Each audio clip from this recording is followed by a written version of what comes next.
Welcome back, everybody, to the Fantasy Hockey Hacks podcast, your season-long source for fantasy hockey news, analysis, and fun. Because on this show, Jordan, we don't take ourselves too seriously. No, we don't, but we've been hitting them pretty good this last couple weeks here. Boys are buzzing. Buddy. The boys are buzzing. The boys are buzzing. Yeah, no, we've made some pretty nice recommendations. Some guys that have been producing for the listeners, which has been great. So hopefully that continues here for us. And look at that! As I said, there he is, Bruce. We got you. Is it the man? I'm here. Yeah, I made it. I thought barely. I was going to sacrifice myself and read these Edgeworks thing, and I was like, oh my god, I can't read this. Like, my English is terrible. Am I typing that bad? No, I can't. I'm dyslexic, I think, or something. Well, you should have heard me read the first few. It was more. It was just. There was some stumbling. There was some stumbling going on. There was a lot of stumbling. It's actually funny. So episode 198 here, guys. We're almost at 200 episodes, and Bruce, good for from you episode guys. 1 to episode 198, the show has changed a lot. It has changed an awful lot. Yes. Yeah, absolutely. Stick taps for the boys out there. Yeah. Good for you. So Bruce, good to have you on. Good to have you join us. Wasn't sure if you were going to make it right away, but now Jordan and I can both just excuse ourselves from Edgeworks, so that's nice. We were actually playing rock, paper, scissors before you came just to see who was it was a thing. Yeah. It's just the schedule. It's not that hard. But it's your thing, man. It's your and actually I was reading it just to make sure that, if you weren't going to be here, that one of us could read it. But that's okay. We don't have to now. So, episode 198, boys. We're kind of falling off the rails here already, but NHL fantasy preview for week 4. And as we always do, we'll go through our fantasy lock of the week. We'll go through Edgework. We're going to go through the NHL schedule and our waiver wire targets for week 4. As Jordan said already, we've been buzzing. We've been hitting some picks. The waiver wire targets are working. Bruce was drinking the Kool-Aid this week. Yes, everybody was drinking the Kool-Aid this week. I saw Tyler was drinking the Kool-Aid. He's got a real love-hate relationship with one of the guys we'll talk about tonight. So hopefully this continues. And to our listeners, if you like what we're doing, if it is benefiting you in any way in your fantasy hockey endeavors, please consider leaving a 5-star review on the podcast platform of choice for yourself. It does help us and other listeners find the show. And with that, let's get into our fantasy lock of the week here for week 3. A couple guys we could have talked about here, but I went with Mark Stone. And Bruce, I know you're going to like this one, but I had no idea he had 17 points already. Really? 17 I didn't either, points. and I have him on my teams. Well, he had a hell of a week here, Bruce. So 8 points, 2 goals in 3 games, including 4 power play points and 1 game-winning goal. 17 points and 4 goals in 9 games to start the year. And he went late. Yes. I can't remember when I got him this year. Last year it was the dead last pick of the draft I took him. It must have been like 10th or 11th round, I think. I wouldn't be able to tell you, but he was going pretty late in a lot of drafts. Yep. Yeah, he went 157.5 on average in Yahoo. Yeah. So quite late. And I'd have to go back and look to see where he went in our particular league. But yeah, he would have gone late. So that's... Had a boy, Mark. Oh, okay. You love to see that if you're a fan of the player or the team, which, of course, Jordan, judging by that jersey back there. The boys, they're doing well this year. I like them. Goalie's a little iffy sometimes, but... and then the other one here that I'm pretty psyched about, just for my own personal interest, is Kirill the Thrill Kaprizov. 7 points, 2 goals in 3 games played. He's averaging 22.5 minutes time on ice and almost 4 minutes on the power play. He's looked fantastic this year. I think he's well on his way to another 100-point season, probably 50 goals. What do you boys think? Oh, yeah. They're going to run him into the ground this year, literally. There's not going to be anything who else do they have? by the end of the season. They're just going to burn him into the ground. That's okay. I'll take drag it. Marco Rossi with him. Yes. 75% power play share. That is wild. It'd be nice if one of the centers in Minnesota could actually step up and actually be a consistent center for Kaprizov and Zuccarello. It would be nice. Well, Rossi did pretty well this past week too, didn't he? He was one of our waiver wire targets last week, I think. 7 points, 3 goals in 8 games, so he's looked pretty good. That's good. almost 17 minutes time on ice and a minute and a half on the power play. So yeah, I mean, Marco Rossi's looking decent right now. So there you go. That's our fantasy lock of the week. Let's move into Edge Work, the segment where we put in the work to give you the edge in your fantasy hockey leagues. And our buddy Bruce here is going to run through the NHL schedule for week 4. So Bruce, take it away, my friend.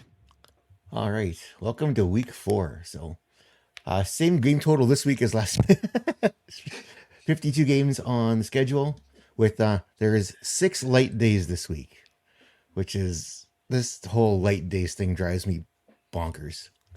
So it's pretty even actually this week. So light days are considered 50% or fewer teams in action. So as Jordan alluded to, it's a lot more balanced this year. There's no less than 6 games a night this week, which is good. We don't get those one night games Sundays or was it Wednesday nights or Monday nights or whatever. This past week was a mess. Yeah, this past week was. Yep. So for this week, we have 11 teams that play 4 games this week.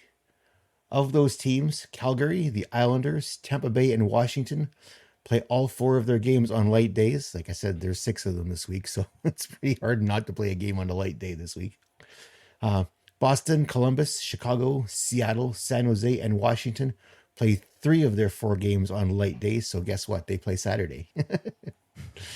So some teams to fade this week. Dallas, Detroit, Jersey only played 2 games this week. So for those, watch out for those guys. That means my Jason Robertson's going to be on the bench as long as so is Mr. Hartley. That means one of our waiver wire pickups isn't going to be on the bench too. Yeah. All right. Yeah. Spoiler alert. Spoiler alert. Oops. So Monday has 8 games. Tuesday has 7. Wednesday has 6. Thursday has 7 games. Friday 6 games. Saturday is your full day with 11 games, and Sunday has 7 games. So listed below there, I've got it written out of how many teams play what games this week. We'll include that in the article this week. And nothing fancy with the back-to-backs. There's a number of back-to-backs here, but nothing stuck out or anything like that. So okay, that is it for the schedule. Thank you, Bruce. That's our man Bruce right there. We need him every week. Every week on the schedule. And as Bruce said, we'll make sure that all this stuff is included in the articles tab on Twitter or X. So if you want to get the details on week 4 for the fantasy preview, make sure you head over there. Follow us on Twitter at FHHacks. All right, moving along to NHL week 4 waiver wire targets. And as we always do, we're going to focus on players that are rostered in about 50% of leagues or less. Starting with Cole Perfetti, center left wing eligible for the Winnipeg Jets. 30% roster right now in Yahoo. 4 games on the schedule, as Bruce had mentioned just a second ago. Toronto, Detroit, Columbus, and Tampa. And it's really that coveted schedule, guys. 4 games on Monday, Wednesday, Friday, and Sunday. I know the games are really spread out this week, but it's rare that you get 4 games and 4 games on Monday, Wednesday, Friday, and Sunday. So that's going to help you optimize for the schedule this week. For Perfetti, though, I mean, he's been incredible. He's on pace for 92 points right now. We don't expect that to continue, obviously, but he's making the most of his ice time. He's playing just 14 minutes time on ice per game, a minute 27 on the power play. And he had another goal last night against the Calgary Flames. He's got 9 points, 3 goals in 8 games this season. So some good stuff in there from Perfetti. And then Jordan, for your benefit here, we're going to talk about the ish a little bit. His 15.8% ish is a career high, and his 14.5 Tevish helps compound the issue, and he's looking at a pretty serious regression candidate. But you know what? He's also shooting the puck a lot more. I mean, this is his third year? No, yeah, he looks like he's gotten the hang of. I mean, the coach is using him a lot more. I'm pretty sure the coach before, he didn't really play him. Like, he never really got the chances he's getting right now. I'm pretty sure. I don't know with the last coach. Well, last year he was injured and a lot of healthy scratches last year. Yeah, I don't think they liked him very much. Not as a player, not as a person, but like as a player. But like this year, he's really getting a lot of looks, top minutes. he's getting, again, 14 minutes here, 13 and a half Well, not last top year. minutes. But Yeah. no, but he's getting top 6 minutes sorry. here. Top Yeah. 6 minutes. They're still, they're not utilizing him a ton, but when you he play looks- with a guy like Ehlers, for sure. Yeah. Yeah. And two, like I said, he's shooting the puck a lot more. So now he's at 10.2 shots on goal per 60. That's a career best for him. So he's kind of figured that part of his game too. He's making the most of his opportunities, which is nice to see. And then Winnipeg remains the only undefeated team around the league, which is kind of wild to think. They have the heaviest top line, and then like this second line, but their third line is probably like one of the top third lines in the league. Like Mason Appleton, who was all on that? Well, Adam Lowry's got to be one of the best third line centers in the league, right? Yeah. Like you like him. Nino Niederreiter's shown some offense. Yeah, he's been going off too. He's got almost a goal per game right now, or point per game. Alex Iafallo on your fourth line. There's nothing wrong with that either. Nope, not at all. Yeah, they're looking great. Defense looks good too. Yeah, and then of course Hellebuck. 4 games. Not too bad either. 4 games this week too. So all on light days. Yes, sir. Lots to like there. Okay, so next guy up here, and Jordan, you already alluded to this, but we've got a player here that I like, and I've talked about him lots over the past couple of years.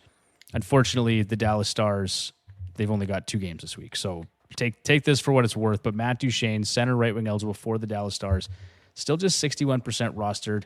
They've got 2 games this week. It's home and home against the Florida Panthers, but he's playing on that second line with Tyler Seguin and Mason Marchment, and he's playing on power play 1. But guys, he's easily been one of my favorite fantasy assets over the past couple of years, just because you can get him at value. And he had that season in Nashville a few years ago, right? It was, 40 goals and 80-some points, 86 points, I think. 86 points, I think. But since then, like, he's played at a 65-point pace or better. And which is right a solid now, second line center winger. 100%. And right now he's playing really well. He is shooting at 40% though, so that's something to keep in mind. And he is shooting the puck at a that's career sustainable, low. isn't it? 40%. That's just he can do that. That's an iffy-ish, Bruce. We talk about iffy-ishes. That's one right there. That one's going to be tough to maintain. Yeah. So some of that stuff, I mean, keep an eye on it. But he does have 11 points and 6 goals in 9 games right now, so he's playing at a 100-point pace.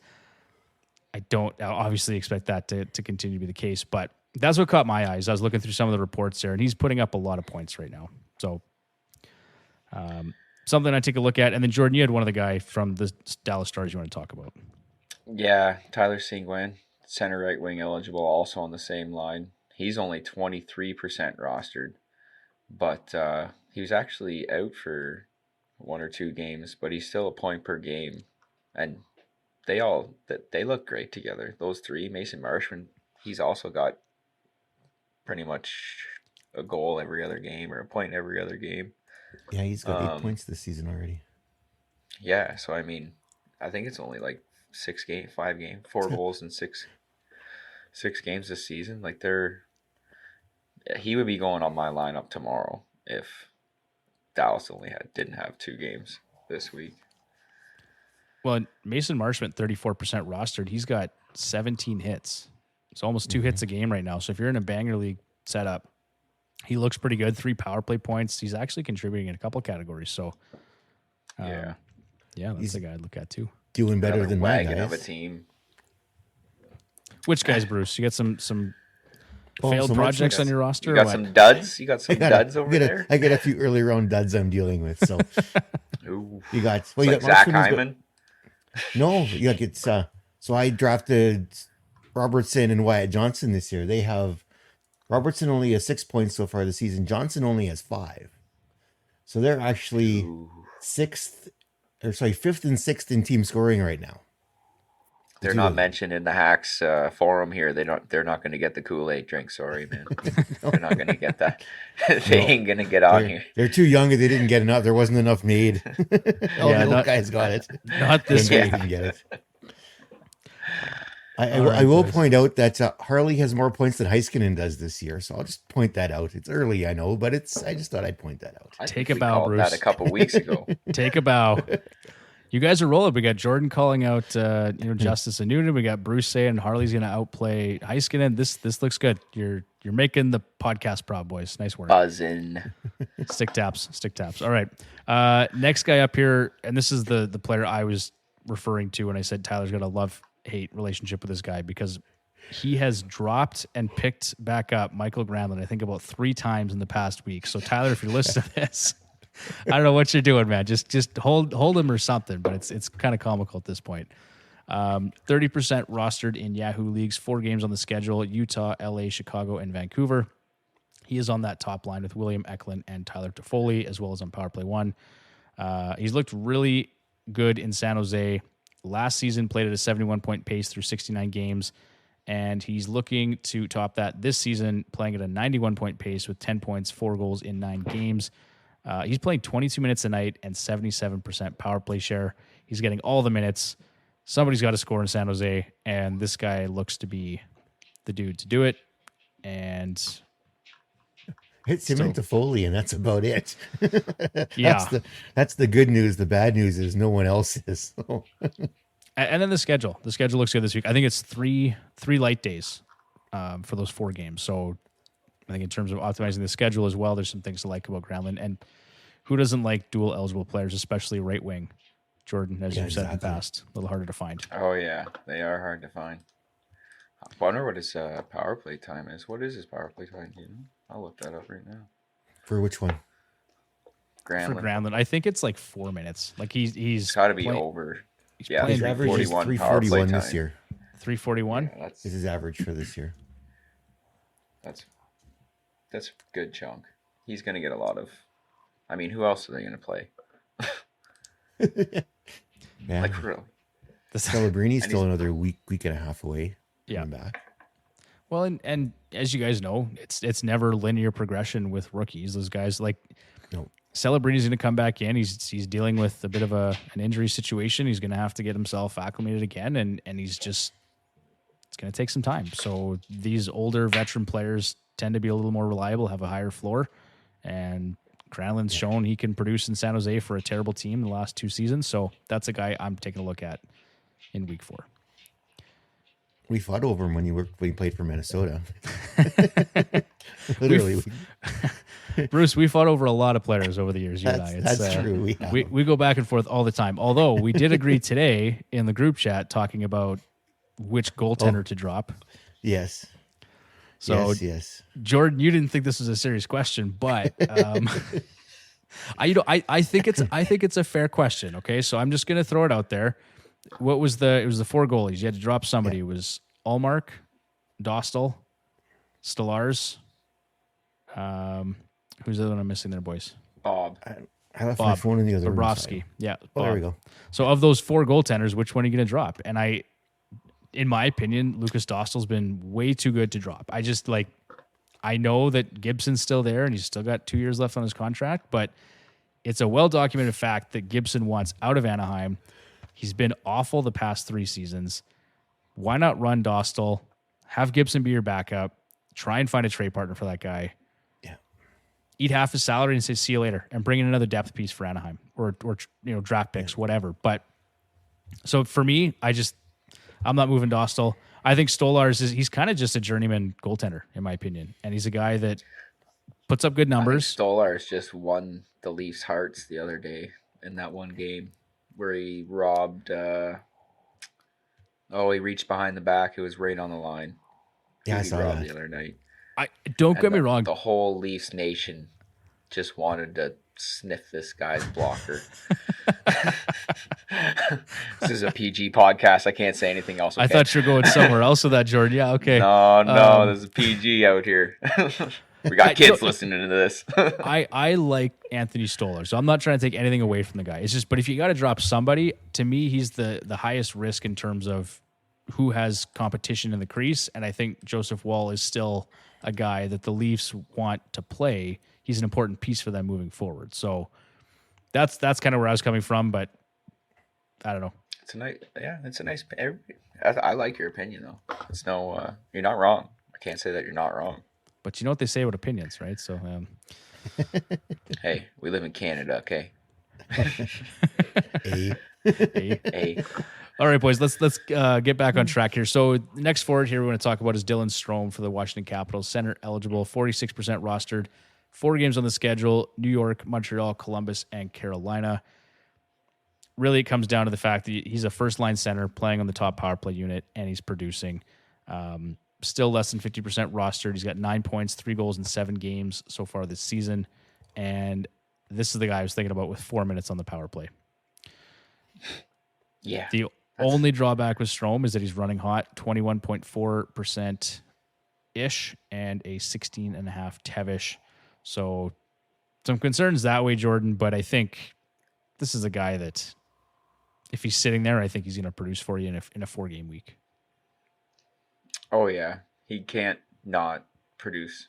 Well, I mean, Ovechkin's a little bit older, but he's still getting the shots. He's still getting open.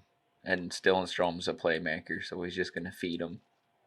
I mean, he's been scoring goals too, so I can't say he's not scoring goals, but he is a playmaker, so he's just going to dish it to whoever's open. But there's a guy, Jordan, you like better, so let's talk about that guy quick. I can't believe this guy's only 41% owned. I mean, it's probably 50 now. I didn't check this morning, but last night I think it was 48. It was 41. It's just going out. It's still 48. Yeah. He's an absolute hit machine. Tom Wilson, guy with the nicest jawline I've ever seen that fights people. Just chiseled that guy. Yeah. Actually, he hasn't really got any PIMs this year. I think he's got about 4 PIMs in 6 games, but he's got more points in 6 games than he has in the last how many seasons? 6 points, 6 games with 1 power play point, 5 goals, 1 assist, 14 shots, 15 hits, and 9 blocks. He's loving line with PLD. Connor McMichael, also a highly touted draft pick a few years ago, and his average time on ice is 19:34. And he's got a whopping 3:48 power play time. This man is about to look for topping his career total of 52 points back in 21-22, 24 goals and 28 assists. So, I mean, Washington is doing pretty well, and he's not put with any third liner or second liner. What do you think of him? I can't believe be under 50% owned, especially for category leagues. This guy bangs people. I like it. Sure. I didn't realize he was still so widely available, Jordan. So when you said that, absolutely. We got to talk about this guy. And I think PLD is starting to come around a little bit too in Washington. So if you got 2 big bodies like that, and then a guy like Connor McMichael, who, I mean, I just saw him on a game the other night, looked really good. He's got some speed out there. He looked good when he played for Team Canada, and he didn't really play last year. Well, he did and he didn't, but yeah, I like that line. And someone made the comment that this Washington team looks a little bit more mature this year. They're an older team, I guess, right? But they just said they're very much down to business, and they're calm. They're just going out there and doing their job, and I think they seem focused on trying to make the playoffs again this year. And at this point, I feel a lot better about the Washington Capitals making the playoffs than I do the Pittsburgh Penguins. Yeah. They should just let Crosby. They won't even let Crosby go, which is terrible. It's so sad. Hey, how many of us, we just want to see Sid in the playoffs again. That's all any of us want. And he signs this extension, and they look like they're going to miss the postseason again. Just go to Colorado with your boy, McKinnon, MacDog, okay? Landeskog's gone. If he breaks his hip again, send Sidney Crosby a message. Come on. Put the boys together. That would be fun to watch. That would be fun to watch him and McKinnon, for sure. Just for 1 year. Once he hits 39, he's I'm going to hang him up. I'll go play with McKinnon quick, though. 40 years old. I don't think Pittsburgh will let him go. I don't think so. I don't think they will. I don't think he'll wear any other jersey other than the Penguins one. I can't see Pittsburgh letting it happen. I don't think Sid wants it to happen, though. To me, I think they would probably honor that if Sid said, hey, guys, I want to go chase another cup somewhere. I think they'd absolutely say, okay, Sid, if that's what you want to do. Yeah. That guy can do no wrong in Pittsburgh, right? No.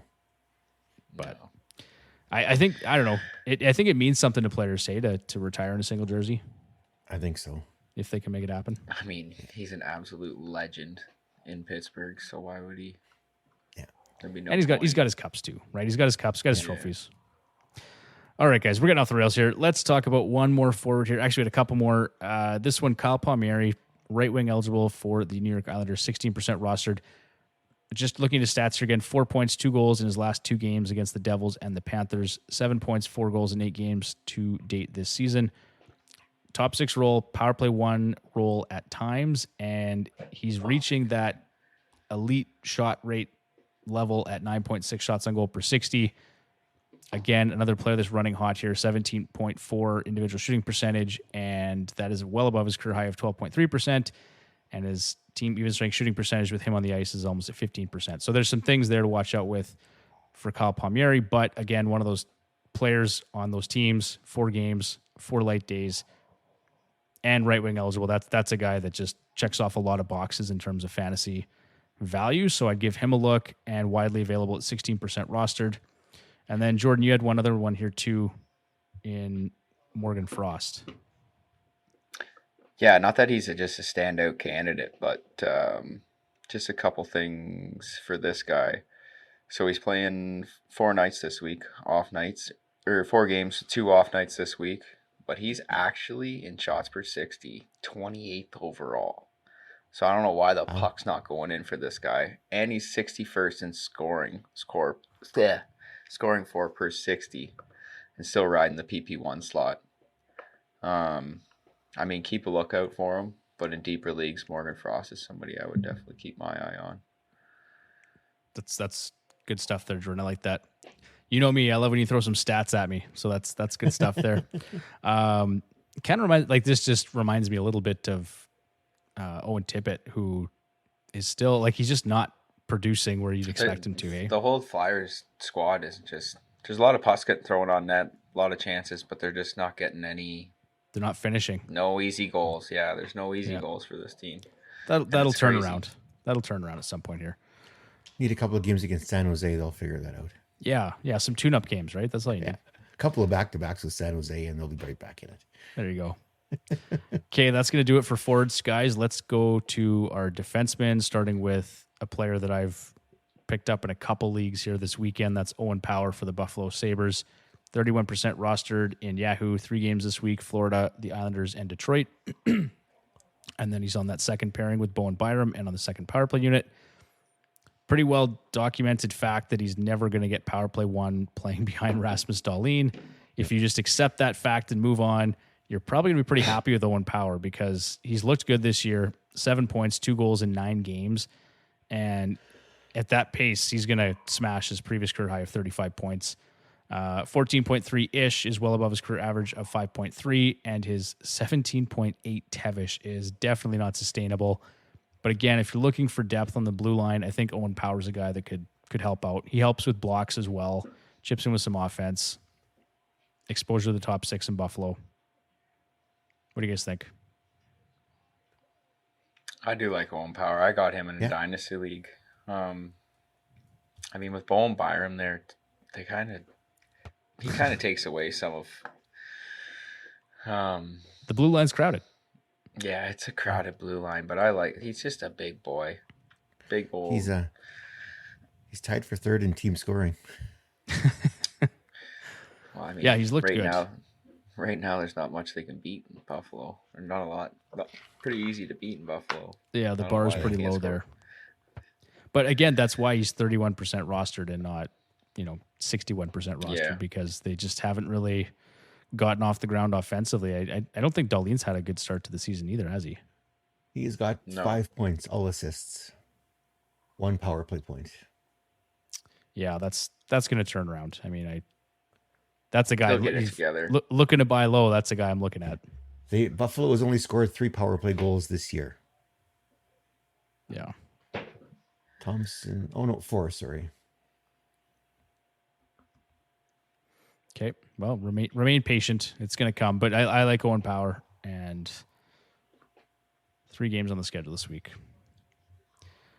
This one is a bit of maybe a deep league ad, Bruce. Riker Evans for the Seattle Kraken, 4% rostered, 4 games on the schedule, Montreal, Toronto, Ottawa, and Boston, and he's playing on the top pairing with Adam Larson. Vince Dunn's on the shelf. He stepped up 5 points, 2 goals in 9 games. It's a nice ad. I saw his, I had to look him up. It's like, who's this guy? But yeah, I saw Dunn was on the shelf, and it's like, this is wow. Well, and so going through the notes last night, I just realized he actually played over 3 minutes on the power play on Saturday last night. 55% power play share. Brandon Montour only skated 242 on the power play, 45% power play share. Giving the kid a chance. Given to me, that's concerning for Brandon Montour's value more than anything. But it's like, if they're giving this kid a chance on the power play while Vince Dunn's out, that's interesting. This guy could be a steal if he continues. Absolutely. The way he is. Some category coverage here too: 16 hits, 12 blocks, and 15 shots on goal. And they've got a really nice schedule here in week 4. So he is also tied for third in Seattle scoring. So there you go. That's another guy I would definitely give a look in week 4 and potentially beyond. And then, Bruce, I should probably just let you talk about this next guy because he's one of your favorites, Shane Gostisbehere for the Carolina Hurricanes. Oh, and this I took a real whiff on this. It's like the only reason why Carolina would have signed Gostisbehere is to run the power play, and doing a pretty decent job of it so far here. I just was about to bring up his stats to see where he was at here, and what do we got? He is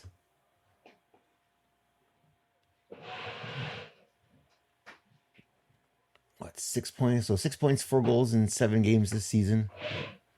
He's only 31. I thought he was older than that. It's because he's been around forever, but yeah, he's not an old guy. Like right. He started as an 18-year-old in Philly, right, in that first season. Yep. That's where he got the 64 points? I think is where he got when he started off. I think it was his first season. Yeah, 64 points in Philly, 13 goals in 78 games. So his what is HSI? Is that something new? Oh, you just spelled it wrong. No, Bruce, that's not an acronym. Better That's read the full error. sentence. That's supposed to be his, not an acronym. Oh man, I didn't even see that. But okay, thank you for correcting me. I'm like, I see ish, and I'm like, is that something new? Nope. That is just a common spelling error. 21.1% ish, which is a little high for a defenseman. A little high, but I'm sure you can sustain that for a whole season. I'm sure you can. Oh, sure. A little sketchy, but the only thing about him was like, I think when he posted almost 60 points last year, he was playing closer to 20 minutes, and this year he's under 19. So they're really kind of limiting his minutes, but it doesn't look like Brent Burns is going to sniff the power play either. No, I don't think as long as Gostisbehere keeps doing what he's doing, Burns is not going to see power play one time at all. Yeah.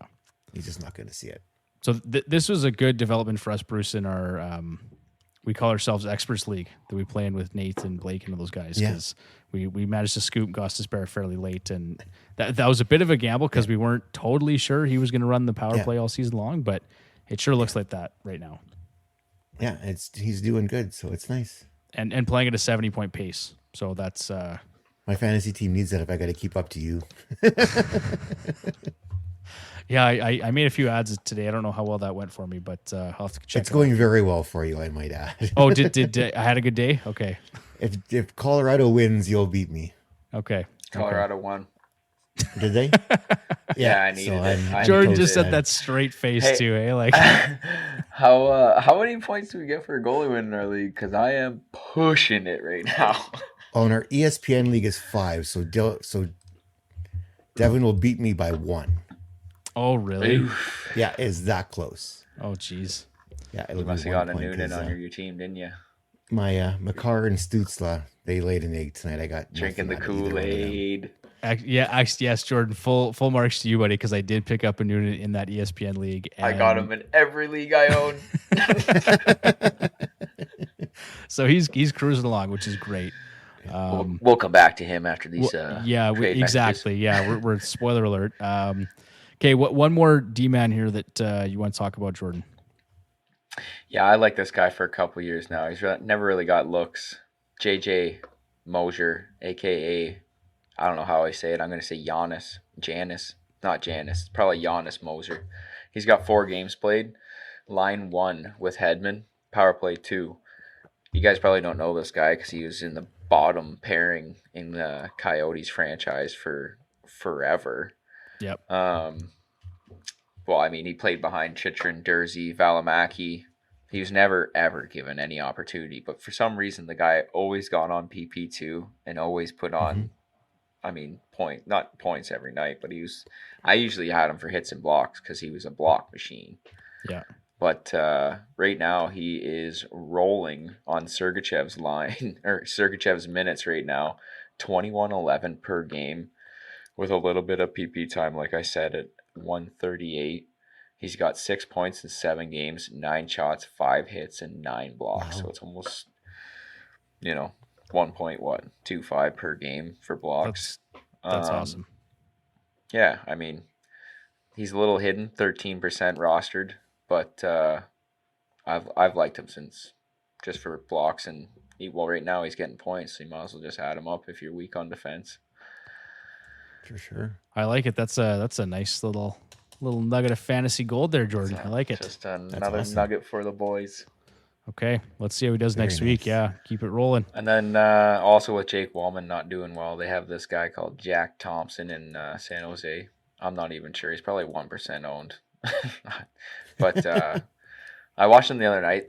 He looked really good. I don't even think he's played like 3 NHL. I think he's brand new to the league.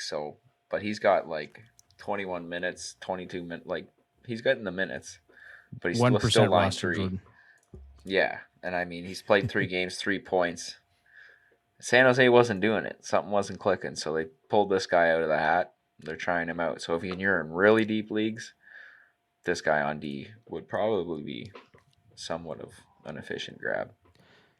Yeah, that did not work out in my favor. Jake Wallman was a guy that I had added in our ESPN league, Bruce, thinking that was going to be a lock for power play 1 and top pairing minutes all season long, and hasn't worked that way. Jack Thompson came along and just crushed all of that within 4 games. So, yeah, I got him in it's a hilarious thing. I got him in our podcast league, and I turned down 2 trades for Wallman this season. But oh my god, I think I just won I just won our league by 1 point. Sorry to cut you off. Oh, I was shitting a brick all night for this.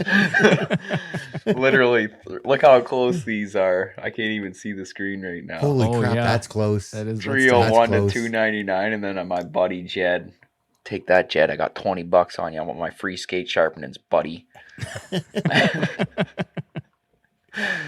All right, boys. There's our D-men for the week. Let's just go quickly through the goaltenders. We got a couple guys here we wanted to talk about, and Jordan, you and I went over this last night. It was like, well, who do we need one more guy to talk about. This is actually a pretty hard one to fix. Like, for goalies right now, everybody's kind of just like, there's so many. This is where the 0G goalie thing comes in hand, because if you're not getting any of the top 5 goalies, every other team's running a tandem. It's kind of whack. Well, not whack, but I mean, straight. Like, you can't actually just keep. You find one good guy, stick with him, and then you're rolling. You're almost picking up and dropping for tandems. Yeah, not picking up and dropping, but there's a lot of that going on. There's a lot of that going on. So Dustin Wolf out of Calgary, 51% rostered, 4 games on the schedule: Vegas, Utah, New Jersey, and Edmonton. They're running pretty much a true tandem in Calgary, which seems to be working for them. But like Winnipeg in week 4, the Flames, also have that rare 4-game schedule on all light days: Monday, Wednesday, Friday, Sunday. No back-to-backs. So it looks like they're probably going to go 2 games for Wolf, 2 games for Vladar, would be my expectation anyway. Wolf has looked great, though. 3-1-0 record, a .924 save percentage, 2.74 goals against, 2.97 goals saved above average. I mean, that's what else can you say about him? But he's looked really good. And then Vladar, 2-1-1, .904 save percentage, hasn't looked quite as spectacular, but they are rolling those guys out as a tandem. So if you can work it, that you have both guys, that might work for you. If not, just ride the hot hand and stream goalies, as Jordan is saying, because there's just a lot of tandems, a lot of nonsense going on around the league right now. Yeah, you could save 2 spots for goalies and just pick the better team out of the goalie, and you should be able to come away with a couple wins and some good save percentages. That's for sure. Yeah, it's honestly really worked for me. This season. Like, I have 4 goaltenders, Bruce, in our ESPN league, but Yeah, me too. I think I drafted Kemper and Skinner, but I've got Dostal and a Noonan, right? Like those are just 0G guys that I picked up, and they've been great, so I've kept them. And yeah, Jordan, thanks for that, buddy. And then I think in the 3 other leagues that we're playing in, I'm rolling true 0G. It's like I might have one guy, like I think I have Vasilevsky in our experts league, and sleepers and keepers. I think I have a couple, but like I'm just rolling through goaltenders. Who's starting and where can I pick up points or categories? You're almost gambling. It's almost like a little side gamble, except with no money. It's just for your fantasy week points. Yeah, 100%. Yeah, like in our ESPN league, the only 2 goalies I drafted, I got Stolars and Wall. So I have those 2, and then the other 2 are just like Devon said. I'm just rolling Gambling. goaltenders.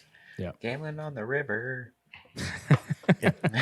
Devon and I are fighting over goaltenders. and that's okay because I don't know if like anyone else in our ESPN league, Bruce, is actually rolling 0G. It's you and I, and It's you and me basically.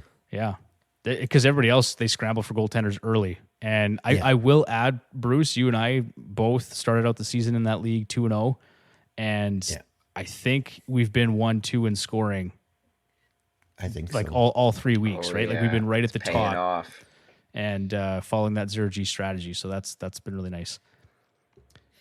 Okay, and then final guy, Jordan. You might as well just take it away. We've been talking about him all night already, but Justice, whatever his name is, Noonan, out of Colorado. Justice and Noonan. Justice our and Noonan. boy, our saving grace of 0G option. Except he's already losing a game because he played tonight. This guy actually won tonight 5-4. This is the most he's ever let in since playing 4 goals. And he was in 4 goals in the third period. 2 were 6-on-5. So, I mean, they were down a guy. But the last 3 games, this man has gone off for 3-0, a .949 save percentage, 1.33 goals against average, and a 3.66 GSAA. I'm not really sure what that means. That's for more of the Tepish guy. Goals saved above average. That's it, what he said. But I would pick, if this guy's in your league, pick him up right now and start running, because he is now the lead starter for the Colorado Avalanche, which is also a wagon. Yeah. So, and probably that's not going to change the way Gorgiev's played so far this year. It's going to take a lot for him to get back to stealing starts in the crease.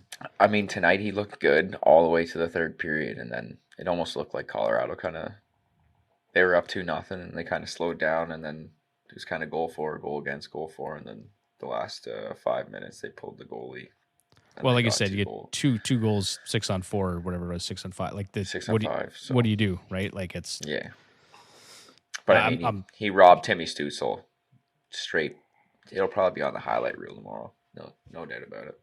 But this is our boy, and we're running with him. And just one more thing for the forwards. I didn't really mention this guy, but Troy Terry is having the most silent year. Yeah. Pretty much point per game right now. Yep. Not really doing much on the power play point, but this guy's only 22% rostered. So I just wanted to give him a little shout out, because this guy does play 45% of his nights on off nights throughout the year. So if you need a guy for, just like I did tonight, to win your week, I would pick this guy up. I mean, he got me my win tonight, and I needed 3 points. Yeah, I'm with you, Jordan. I should have maybe gone Troy Terry, because I went with Leo Carlson tonight, just because he's centering that top line. But I looked at Terry too, so that was another guy I looked at for today. But just a little shout out for the boys. He's looked pretty good too. Just gotta keep for sure. buzzing. We're gonna keep buzzing out here. Okay, so there you go, boys. That's another NHL fantasy preview in the bag for week 4. We'll do it again next week. Thanks for being here, boys. If you want to follow us on social media, check us out on Twitter at FHHacks, on Instagram at Fantasy Hockey Hacks. We're on YouTube. And expect another article from Chris tomorrow. I think I've got the rough draft from him, so I'll get that posted over in the articles tab. And with that, let's call it night. It's like 1 o'clock in the morning where Jordan is, so we gotta get this guy to bed so we can get some work done tomorrow. No, it's only 12. It's only 12. But my boss thinks it's early. So All right, guys. knows I'm We'll wrong. see you. We'll see you next week. You guys have a good week. You too. Good night. See you, boys. Good luck this week. Take care.